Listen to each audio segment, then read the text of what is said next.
worked in takeaway, worked in restaurants, worked as a motorbike messenger, all sorts of things. But that's part of life. When you are studying and you need to work to supplement.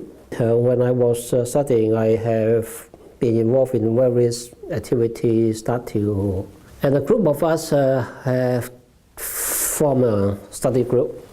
We call ourselves Foxing, means reawakening. There's somehow like all youth that thought that we can change the world. Throughout all that period, I'm continuously sort of running that voluntary service in the physiotherapy office with a group of friends. And by the time that we are a bit more experienced, at that time also the Greater London Council, and who set up the ethnic minority unit and the women support unit, recognized the need of the minority group and the disadvantaged position of the women. And we get funding from the unit and set up the first organization ourselves, the Chinese Information Advice Center, in 1983.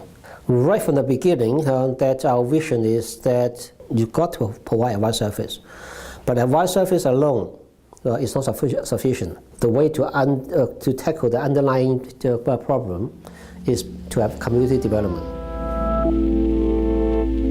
I remember vividly one occasion that our colleague have assisted women who fleeing domestic violence, help her to get the children, find own accommodation. One of the so-called community leaders came to our center. We were in the top floor. Boom, boom, boom, boom, boom. And that woman's husband was following him. I am a chef all my life. All I know is how to chop the chicken. If you don't give my wife back to me, I'm chop you instead. That is the atmosphere that you under. One of my projects, which is not so successful, is to set up a Chinese unit. So we try to start a Chinese Workers Association, which we successfully have at least 50 or 60 workers from Chinatown regularly also meet. And alongside that, a lot of employment cases. I take on cases of unfair treatment at work. In the 1987, interesting is that the workers were attacked, were arrested, and that when heard about that, we went and offered to help. When I visited the first family, the wife said, yeah, this is what happened, blah, blah, blah. I said, okay. My suggestion is to raise awareness among the community and to campaign for the release. But I can promise you, your experience is not unique.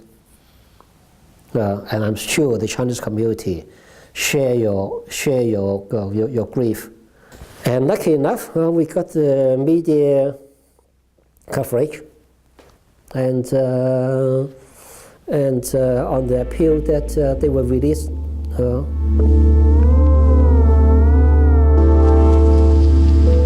Yeah, from the New Diamond, sure, that changed my life. I was a comfortable bureaucrat working in the local authority full-time, 35 hours with no nonsense, paper pushing. The number of cases came forward the month after New Diamond is unbelievable. So I'm working half-time in the council, and so-called half-time handling the cases. So that's how we started mention and advertise that series of action.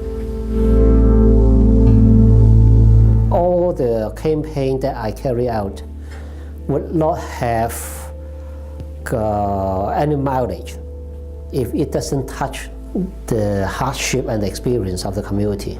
Quite common experience amongst the Chinese community, namely racial attack, the horrendous working condition, the immigration unreasonableness, the fraudulence, community leaders, solicitors. All these are not new issues.